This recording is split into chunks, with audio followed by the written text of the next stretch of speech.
interviewing Mr. Bruce Gordon, who is a major in the U.S. Air Force.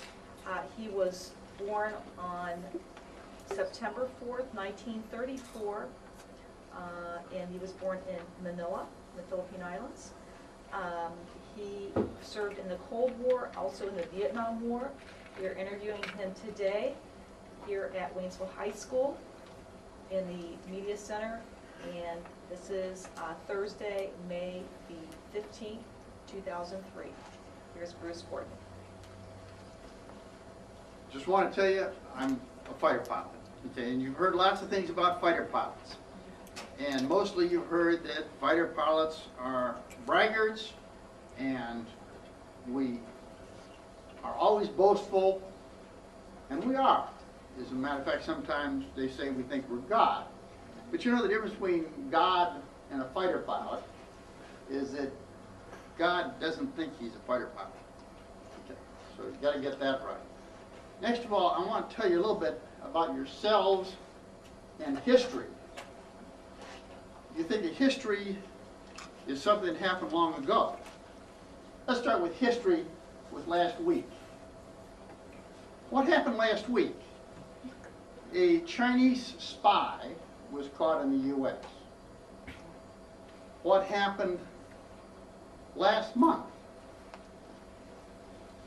The North Koreans buzzed apparently very closely one of our reconnaissance planes off the east coast of Korea.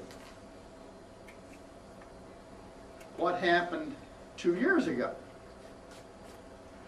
This is all history. You can be seeing it on your own TVs. 2 years ago, an American reconnaissance plane off of China was involved in a mid-air collision with a Chinese fighter that was buzzing it. Now we go earlier than your time, but those are other things you should have recognized and remembered. And you also know that the North Koreans right now have admitted to building nuclear weapons and missiles, and they have fired a missile over Japan. I'm going to talk a bit about the world of spies and reconnaissance and international intrigue that has happened in my lifetime and what I have seen. During my lifetime, I flew a number of reconnaissance missions. Well, I flew intercept missions against the Russian planes who came over and near the U.S. Up here, this is a painting that I've got on my wall I had made while I was in Korea. That's a Russian Badger bomber, actually an ELINT aircraft, electronic intelligence. And here are two F-106s. That's the airplane I was flying at the time, and it'll be the airplane I was flying in the stories I'll tell you today from Korea.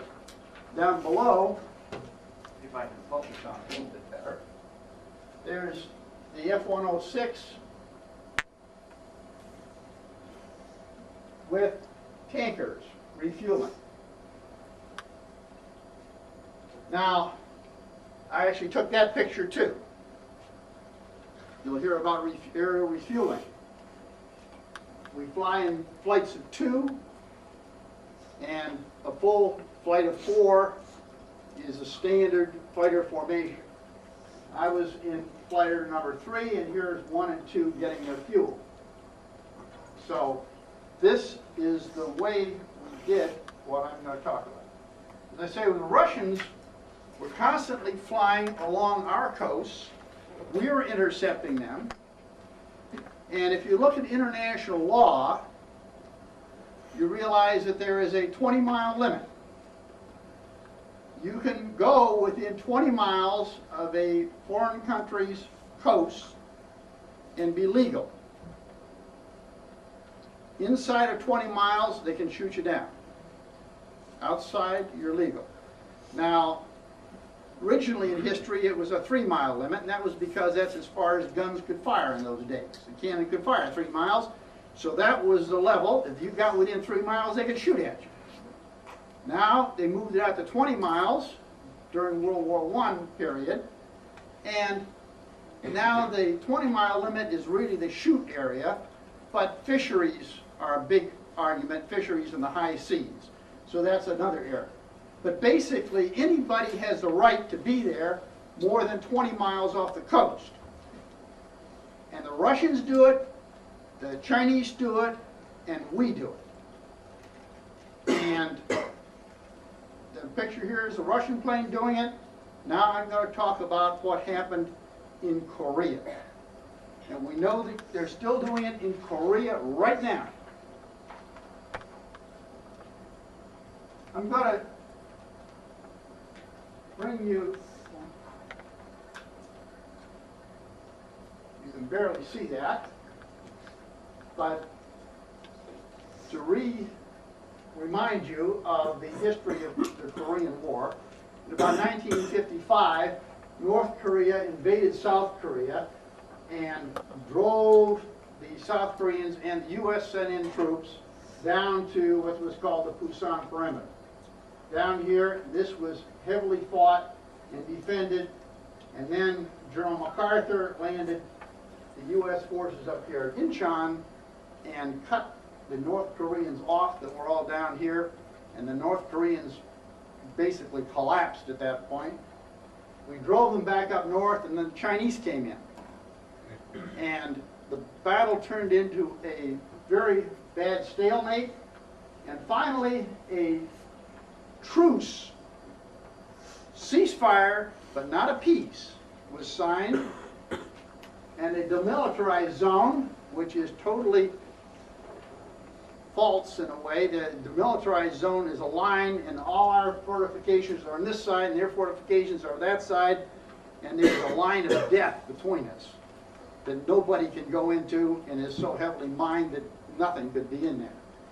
But this is the demilitarized zone. But we had to keep track of the North Koreans.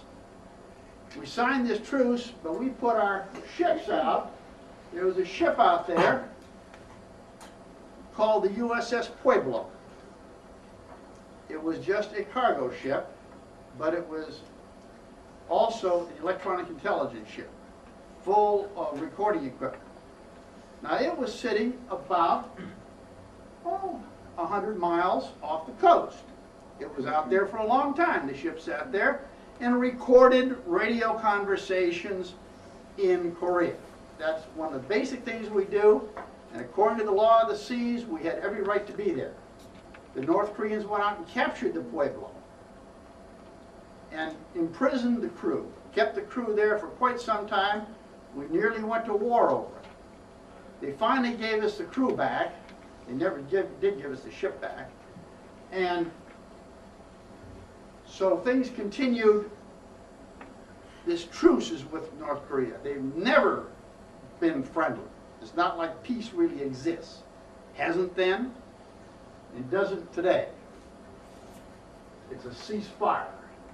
Now, we sent electronic warfare planes, like the one that we just 2 years ago was off of China. One of them came out here in this area, flying along outside the 20-mile limit. It's a propeller plane, very slow, chugs along and records conversations. It just goes a very, very boring mission. And suddenly one day, in 1965, the North Koreans sent out a MiG fighter. One fighter went directly out and shot down our plane, killed 31 Americans, and it returned to base. And we had a choice at that point: do we go to war with Korea again? The answer was no. We will instead provide them a fighter escort. So, a couple of years later, I was flying in that F-106 fighter, single seat, single engine, that's the way I like it, and my job was to escort one of these electronic warfare planes. I took off from Osan Air Base, just south of the capital of Seoul. We're about 5 minutes flying time from the demilitarized zone. We flew out here to the east, where we met a tanker. You saw the picture of refueling. We had 4 of us. We refueled off the tanker. We turned north into this area here. Somewhere we actually didn't see him, but at a much lower altitude, was the reconnaissance airplane. We knew he was there, but we didn't see him. We're doing our thing. We're patrolling up and down. And we patrolled for an hour. And we're slowly running out of fuel. Well, the North Koreans had been watching us. And so when we turned south and came down to this area, this is a fairly safe place for the tanker is defenseless.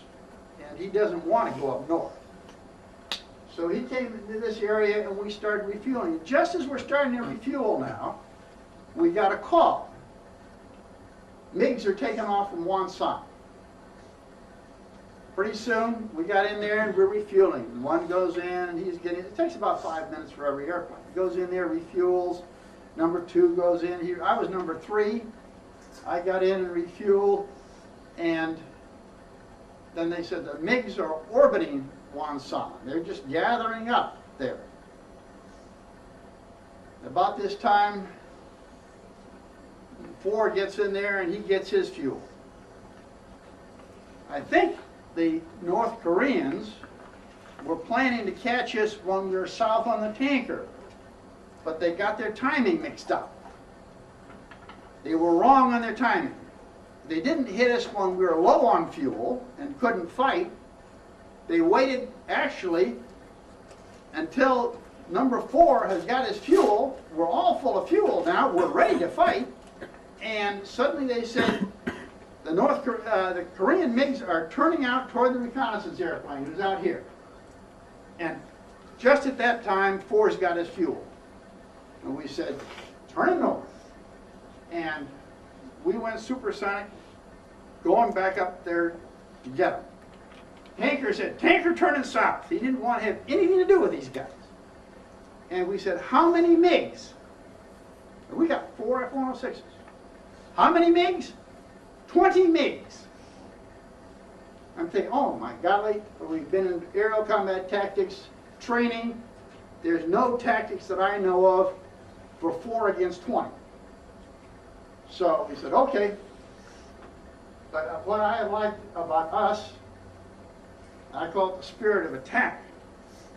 We're going to attack those guys. Now, partly we have complete confidence in our equipment. Someone going into combat must have confidence in their equipment, in their leaders, and in their cause.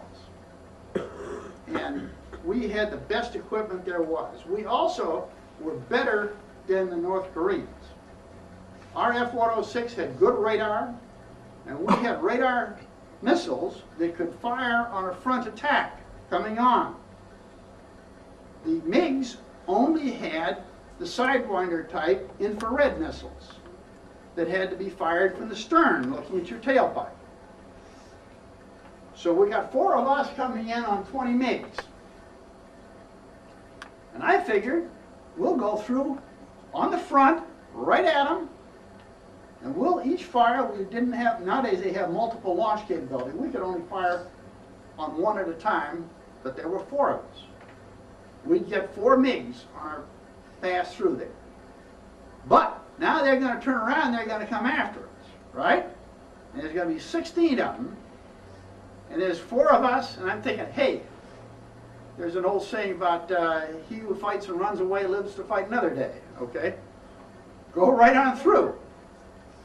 And by the time they get turned around to come after us, I'm well clear. I can turn around and re-engage from a distance where I have my radar and can again attack using my strength against theirs.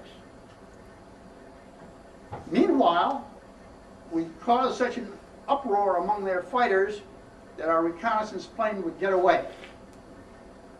So we were coming at them, and I mean, we were breaking the arming seals, and we were going to have ourselves a couple of MiGs. And just as we came in, they turned around and went back home. And so we turned around and we resumed patrol. And they didn't do that to us again until last month, when apparently we had stopped. It's very expensive to provide that fighter escort. Apparently we weren't providing a fighter escort anymore because they buzzed our reconnaissance plane. So that shows you what was going on before is going on today.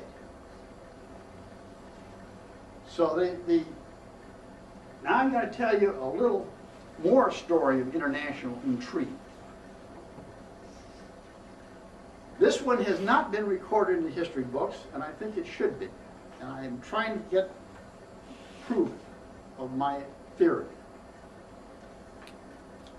Sometime after this first one, I was sitting down there, and we suddenly were called onto a very strange kind of alert.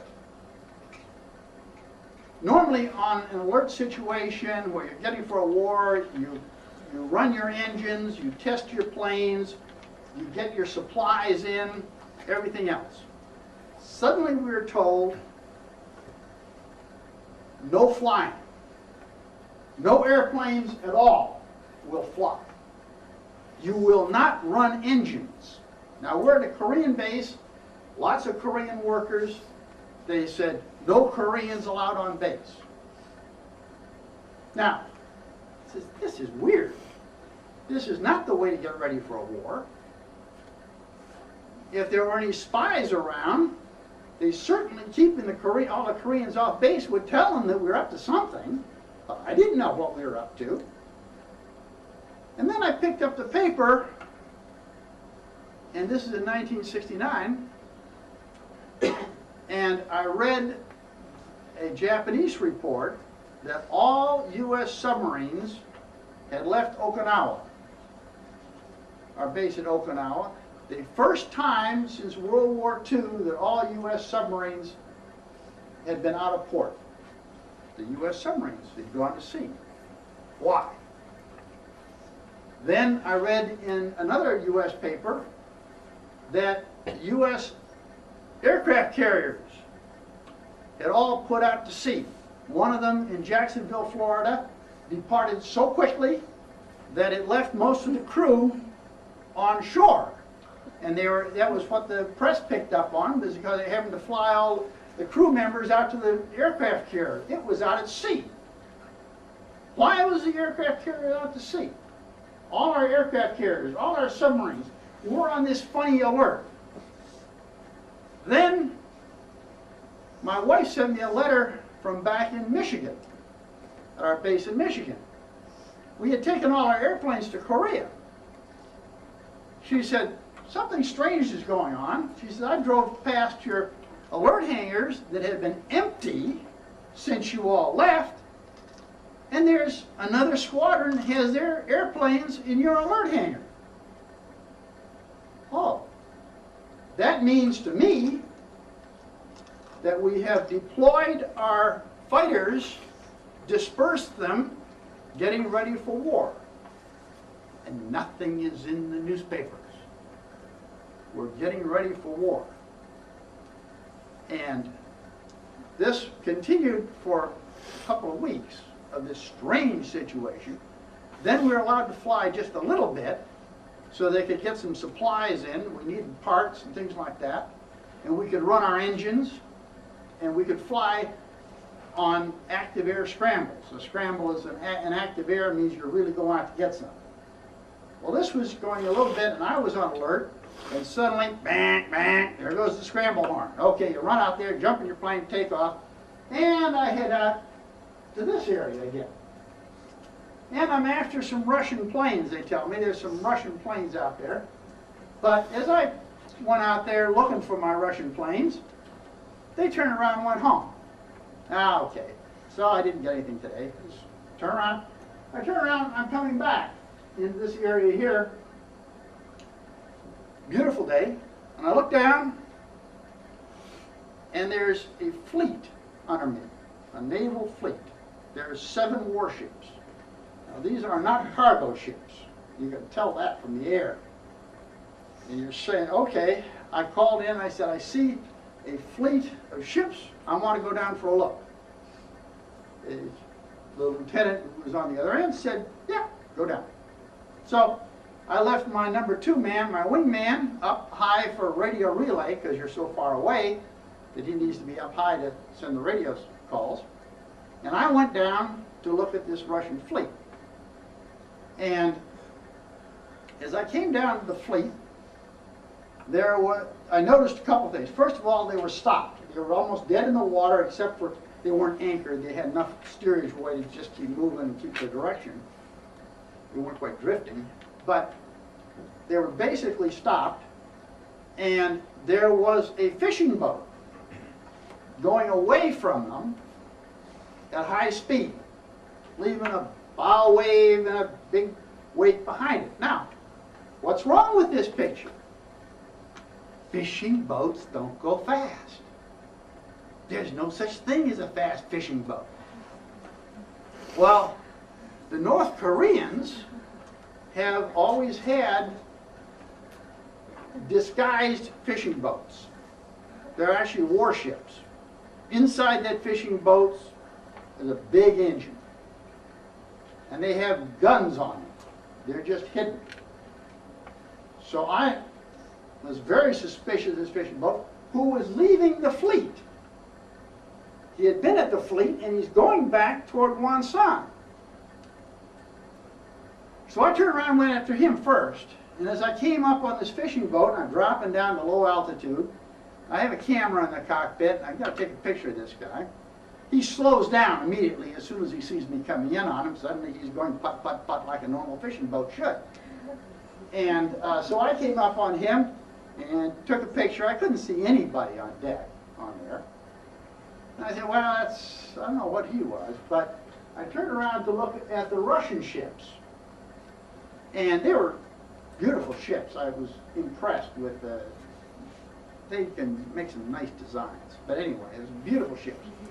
And they were kind of all lined up, and I decided to take a pass at them where I could go past several ships and get pictures that went past them. So I kind of lined them up, and I came through, and the first one was not too exciting, a smaller one. And I was coming up on the biggest one, a large cruiser of some sort. I'm not a Navy man. I couldn't tell the names. I was writing down the numbers and things. And now I'm on autopilot. I'm getting as slow as I can and as low to the water as I can. Now, this is international water, remember. They have a right to be there, and I have a right to be there. So there's nothing illegal about this. So I'm flying past these guys about as slow as I can, get my camera out, and I look in there. First of all, I notice that the whole crew, it seems to be, is on deck. All the lower deck is lined with brown uniforms. The upper deck, the captain's area, all has white uniforms, a whole mass of white uniforms. What's wrong with this picture? They don't wear white uniforms usually at sea, where they're all getting mucky and dirty. What are they doing? Okay, did they meet somebody of big importance who was on that fishing boat? Aha, so as I'm coming up on this, looking through my viewfinder of my camera, low and slow and all this sort of stuff, they turned all their guns on me. I'm looking through this thing and looking at all these guns pointing at me. There's big guns and little guns and all, they all point at me. And I got this kind of opinion, they didn't like me. There was something about it, so I said, all right, I understand, I can take a hint, I'll get out.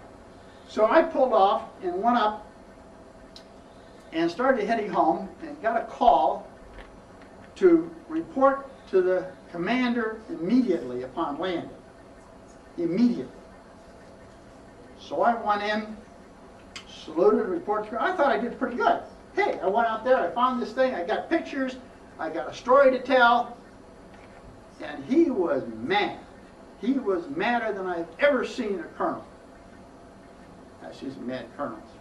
And he said, Major, you were messing in something much bigger than you. He said, sit down and write out that story, and we're sending it to the Pentagon immediately. So I sat down and wrote the story out, and they get it out on an urgent message to the Pentagon. He said, don't tell anyone about this. So for 30 years, I didn't tell anybody about it. But I was curious what was going on. If you look back into history, in 1969, the Russians and the Chinese were having a very bad time. They disagreed with each other over the Amur River. The Russians felt that the Chinese had already exploded an atomic weapon. There was talk in Russia about taking out the Chinese before they had a full nuclear strike capability. I believe personally, and I know President Nixon was in charge at the time, and he liked to do things kind of secret. I believe that, and I can't prove this, this is the belief, that Russia was about to invade China. They were not friends. There were reports that the Chinese were building defenses inside their capital of Beijing, that the storm sewers in Beijing, you could get underneath the street there. Those have been turned into machine gun nests so they could defend Beijing from the sewers, the storm sewers of Beijing. That the Chinese were ready for war with Russia. I believe that I saw a top-level meeting between the Russians and the North Koreans, and they were planning to invade China. And on that fishing boat was probably a high-level North Korean delegation, possibly Kim Il-sung himself, their leader at the time. Maybe his son, Kim Jong-il, who's their leader right now, could have been on that fishing boat. And what did the Russians think when I showed up? They wouldn't think possibly that Major Gordon just happened to get curious about those ships and go down on my own. They wouldn't believe that. That would be totally unbelievable. They would only believe that we knew everything that they were doing. And that I was sent down there to tell them that we knew what they were doing. It was part of this whole thing of making this strange alert that really was not a good alert from a military standpoint. It was an alert that any spy could see easily because we weren't flying. Anyone watching their radar sets would know that we weren't flying. They could read the papers just like I did and know that the U.S. fleet was at sea. They would know that we have deployed our fighter forces in the U.S. The Russians would know that. But the U.S. public would not know it. The U.S. public didn't have any way of knowing about it. And I have read in some biographies of that time that the U.S. warned Russia that we would not let them attack China. However, President Nixon felt that the U.S. public would not stand by, would not tolerate the idea of America going to war to protect China. China, Communist China was our enemy also. Here was America threatening to go to war over China. I think Nixon was willing to do that, but I think the American public wasn't. And I think that my showing up over that fleet told the Russians that we knew all about their plans, and that my being there may have been one of the things that stopped Russia from invading China, because it didn't happen. So I say, hey, I saved China. Okay? Let me go on now to the Vietnam War. I told you those two stories of Korea. I'll tell you one, possibly two of Vietnam. In Vietnam, I was flying a different airplane, the F-100.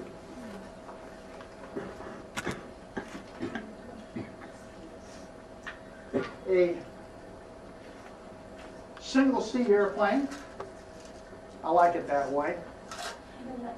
I don't like to worry about the guy in the back seat. Don't want his opinion. Give me a couple of black boxes and I'll do without him. And also, you got somebody else, you have to worry about it. If I'm going to risk my fanny, that's my risk. But I don't like to worry about somebody else. I don't want to worry about his wife and kids. I want to worry about mine only. So I like it that way. Okay, it's got one engine. It's really a little bit older plane than my F-106, but this one could carry bombs. Here's two 750-pound bombs on this one, on this picture. We had, the F-106 couldn't carry bombs, it didn't have guns, so it was useless in Vietnam. So that's why we went there in something else. It had 4 20-millimeter cannons. 20-millimeter shell is a darn good, heavy bullet.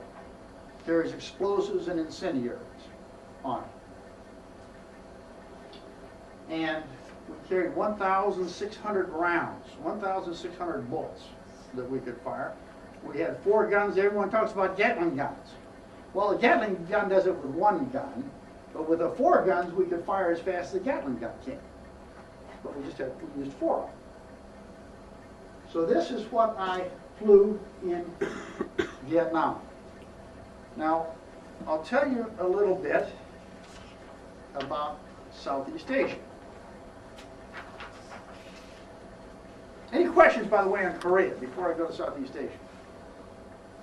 We'll get on to some other questions later. Okay, here's Southeast Asia.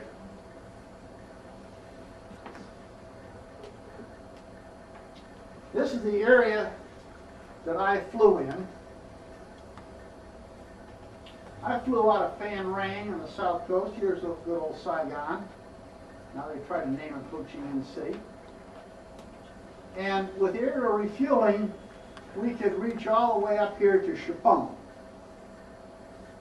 And this whole area of Laos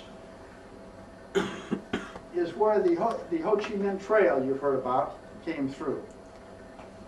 And the Ho Chi Minh Trail came down here, and there are many places where it would cross into Vietnam where they could put supplies in.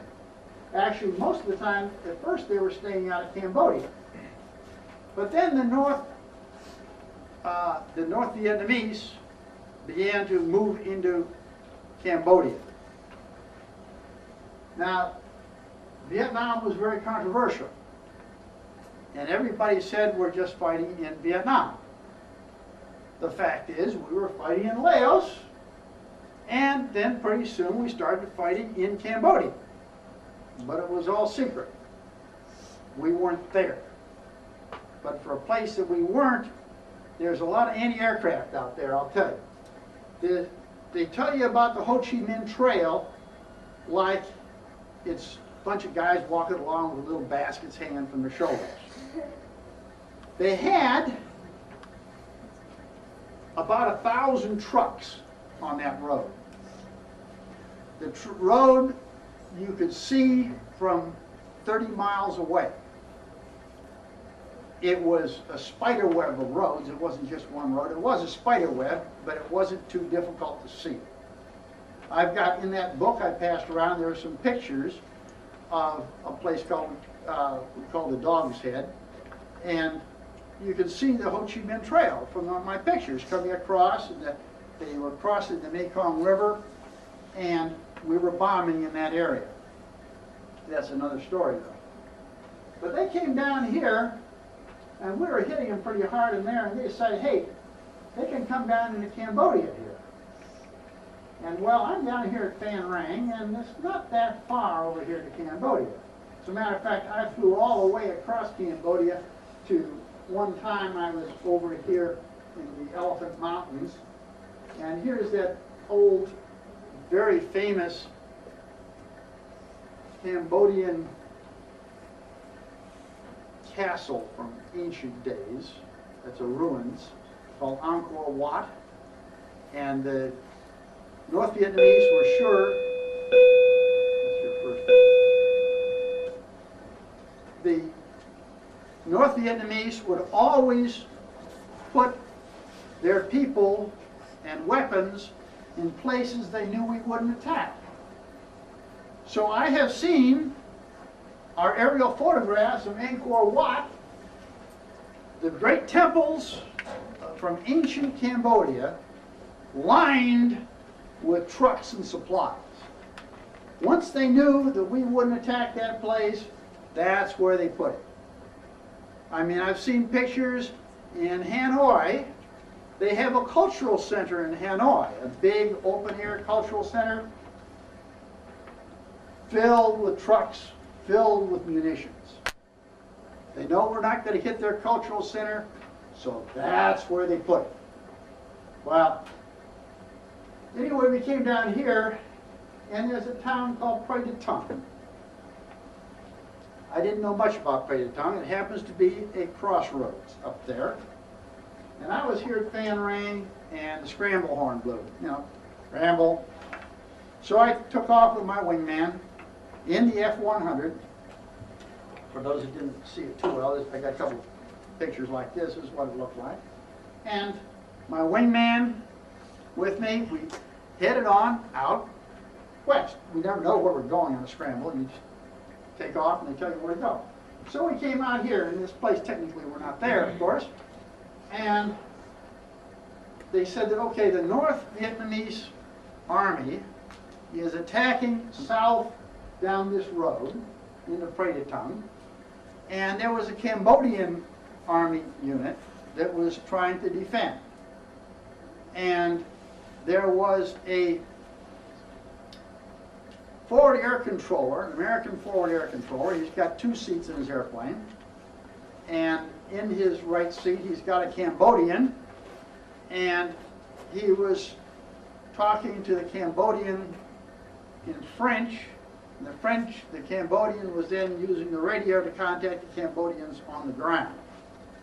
And they said, okay, the North, so through this translator, he says, they're coming down this road here, and there's fighting going on just north of the town of Prey de Tung. So he said there's a stream going just north of town. I could see the road coming down. I could see the stream. And the North Vietnamese troops were in the stream bed gully. They'd crossed the stream and were lying there and were formed up there, and they were getting ready to attack the Cambodians. So they wanted me to hit them. So I said, okay, what do you got? I got napalm. Great stuff. Jellied fire. 4 fire bombs. I came down and right down this gully and dropped 2 800-pound jelly gasoline bombs right in that gully of the stream bed and burned that out. And pulled up around, he said, my wingman went in and hit some also. And then I turned around. Fighter pilot must use his hand to talk. You know, you can't talk without your hands. And he says, okay, there's a house down there. They had just captured this house. And he described it to me. He could tell me just exactly where that house was. And he said, now hit the house. So, now, anti-aircraft fire is something you're always worried about. Give you a little bit of statistics on it. A bullet takes, goes 1,000 feet per second. Okay? So if you're at 40,000 feet and they fire an anti-aircraft shell up at you, it's got to take 40 seconds to get to you. So if you're just, a B-52 or something like that, you just move around a little bit, they can't tell where you're going to be in 40 seconds. You just keep moving. Come down to 20,000 feet, 20 seconds. Get down to 10,000 feet, it's still taking 10 seconds. You just keep moving around, moving around, and they can't hit you without guided missiles they have now. But when you have troops in contact, is the only time you go down low. Because as you're bombing, your left-right error is very small, because you know right down your line that you're going. But your 6 o'clock, 12 o'clock error is great. So that you don't want to bomb over your troops, you might drop short, and you don't want to bomb toward your troops because you might drop long. You want to go right down the front. And the trouble with going down the front is that all those guys on the ground have these AK-47s, and they want to shoot at you. You also want to be very accurate, so you're going to go down low. So you're going to be traveling at 50 feet. You'll see those in some pictures of Vietnam. The F-100's going in at 50 feet. We didn't have guided weapons. The only way to hit something accurately was to get close. So we went, it's about the size of height of a 5-story house. That's about the altitude we're flying at. And at that altitude, the bullet gets to you in a half a second. They are right on you. Matter of fact, less than that, 100th of a second. So that they can, and all of those guys have these light weapons, and they're all going to be shooting at you. So you kick up your speed. You're coming in, and you're going so fast, they don't realize they're going almost as fast as their bullets are. And they never seem to lead you enough, because everybody who got hit in the rudder. Very few hits up front. They're always firing behind you.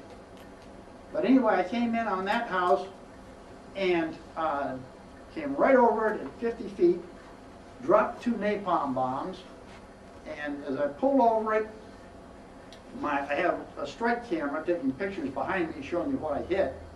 And the strike picture showed those 2 napalm bombs hit this house directly, and fire came out the windows on the far side. So anybody in that house was toast. I pulled up around, and by this time we were about out of ammunition and weapons. We went back, and the next day I came out again.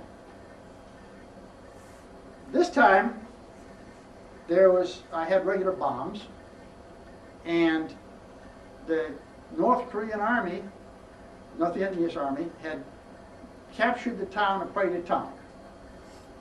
And in the center of Prey de Tong, there was an office building of some sort. Store, I don't know what it was. About 3 stories high. And on the top of this building, on the roof, a flat roof, I don't know how they did it, but they had an anti-aircraft gun on top of this thing. And this anti-aircraft gun was shooting at our forward air controller who was flying around telling everybody what to do. And the forward air controller said, get rid of that gun. So I came in, I rolled in on top of this gun, And I was diving, I'm not going down low on a gun like that. This is one where I said I'd bomb it with a 3,000 foot drop.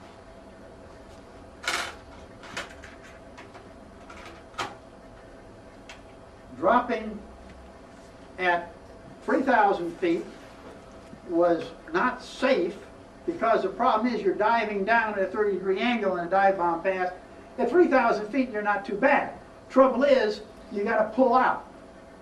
And as you pull out, you're coming down to about 1,000 feet, 1,000 to 1,500 feet, right over the target. Now, those guys were smart enough, they would know that you're going to pass over the target at 1,000 feet after dropping your bomb. Don't shoot at you on the way down. They always aim behind you. We know that. They should just shoot over the target at 1,000 feet and just shoot, just fill it full of lead so that you run through it. But they didn't seem to be smart enough to do that. But anyway, I dropped it by 3,000 foot, and I was probably nervous a little bit because I could see this guy shooting at me.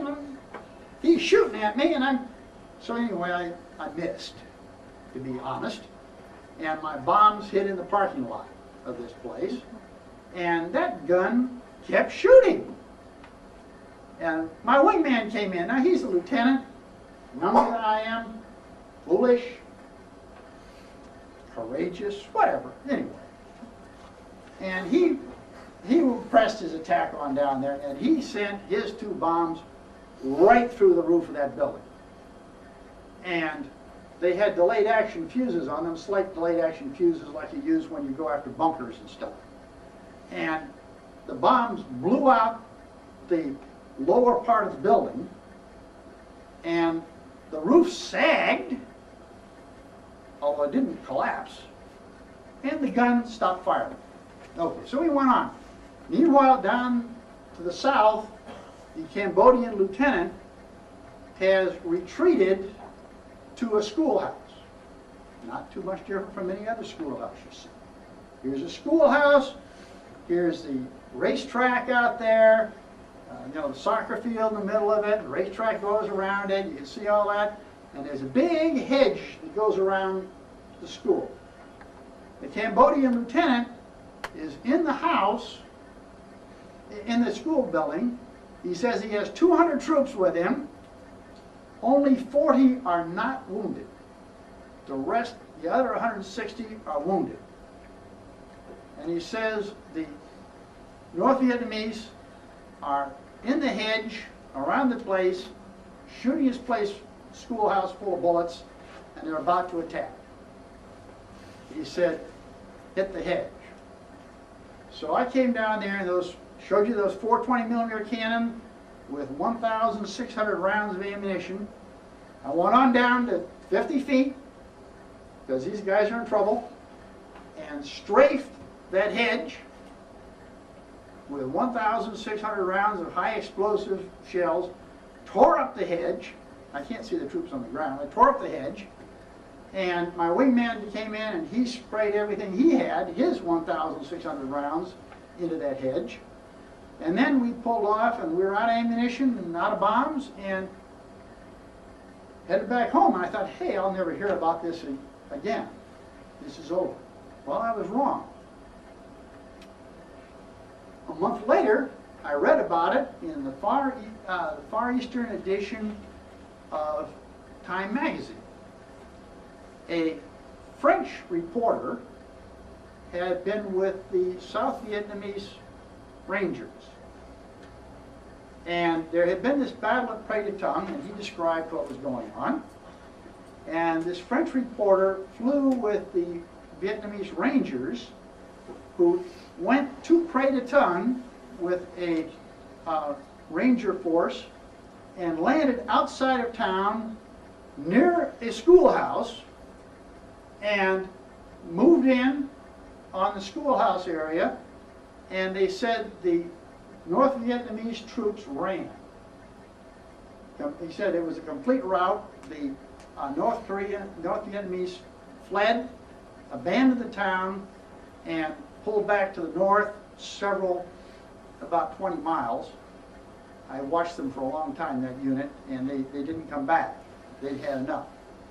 The reporter said there are over 1,000 North Vietnamese soldiers dead in the town. Most have been killed by airstrikes.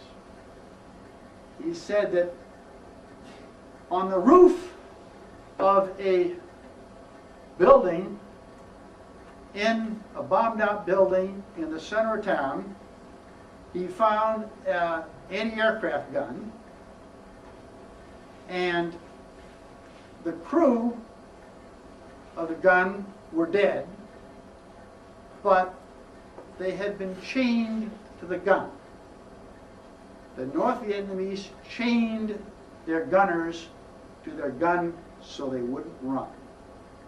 And that's why they didn't run when I dropped the first bombs at them. They stayed there and fought, and they died. So that's I have many other stories, but let me get your questions first. I don't know how much time we've got. Got 15 minutes. You got some questions? Anybody about flying? What was your favorite aircraft to fly? The F-106. The F-106, it had radar, good radar. It had things that we don't have today. For instance, it had infrared detection that the F-15 doesn't have. That gets into the subject of electronic warfare. I used to work in the electronic warfare SPO at Wright-Patterson, and where you do jamming. And we got so good at it that we could jam the enemy, but at the same time there's electronic countermeasures, there's countermeasures. What do you do in your airplane to avoid jamming? And we got the world's best countermeasures. We got to the point that they can't jam us anymore. They've given up trying to jam us. That's kind of the best way. You don't hear about it so much anymore because they've given up.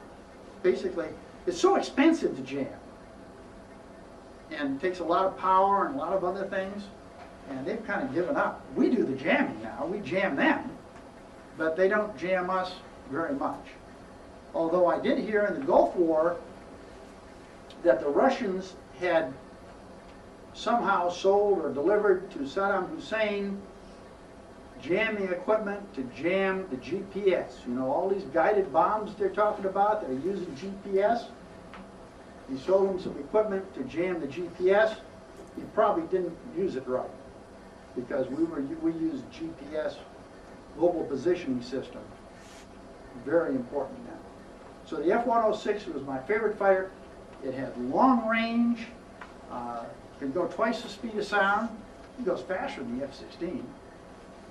It had big fuel tanks, air refueling. Just didn't carry any bombs.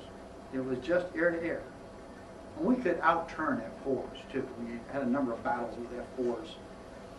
The F-4s thought they were the greatest fighters around, but the 106 could wax the F-4, and we did it a few times.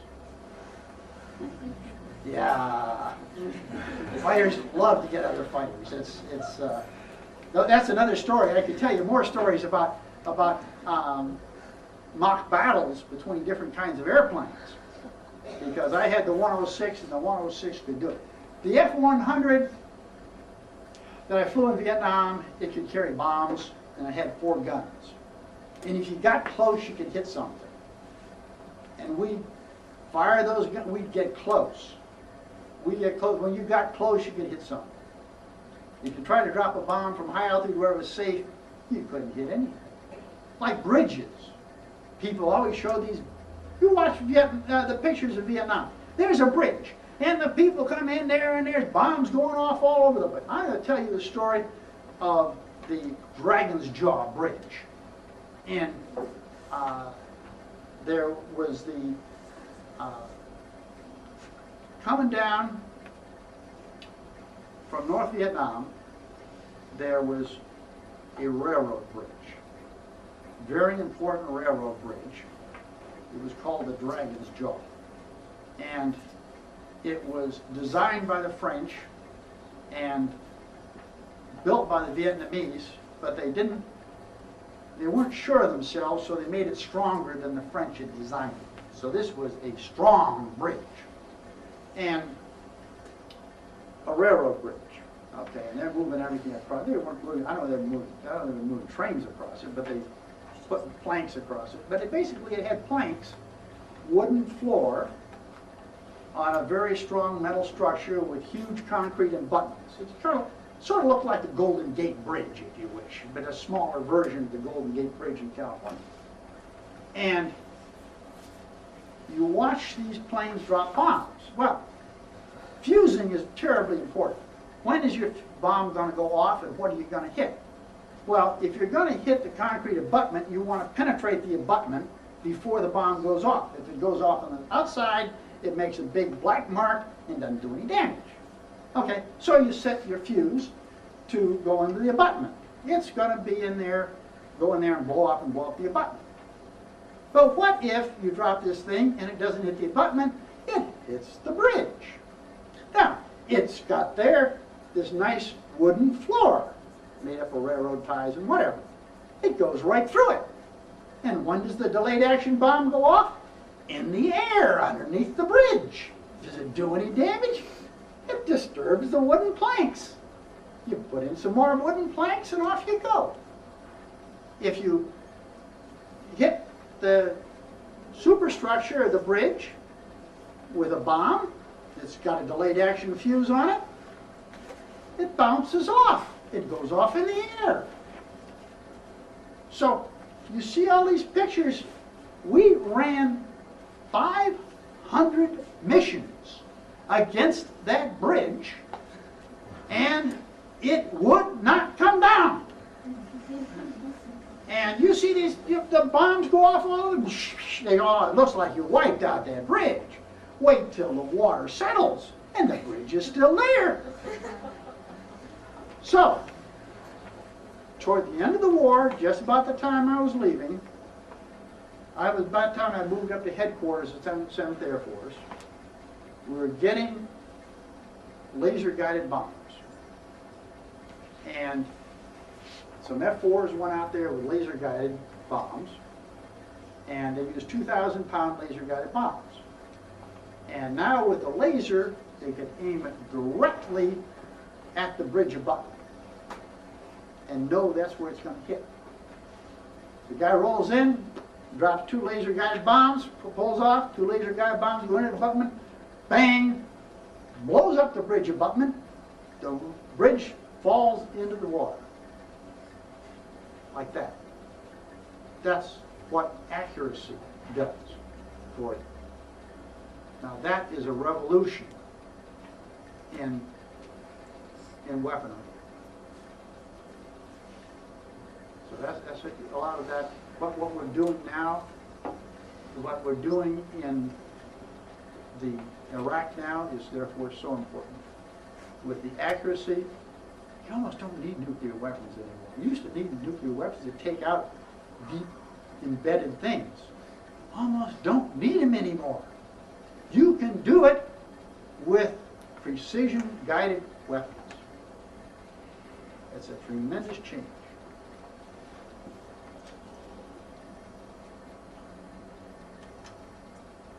Here we go.